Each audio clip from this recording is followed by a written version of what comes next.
তুমি মিসওয়াক করা ফজিলত তো জানো, খাবার শেষে মিষ্টি মুখের হাদিস এটাও মানো।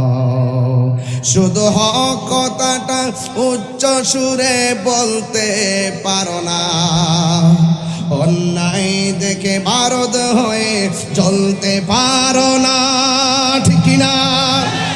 শুধু হক কথাটা উচ্চ সুরে বলতে পারো না, অন্যায় দেখে বারদ হয়ে জ্বলতে পারো না। কেমনে মুসলমান তুমি একটু ভাবো না, কেমন তোমার ঈমান একটু বলো না।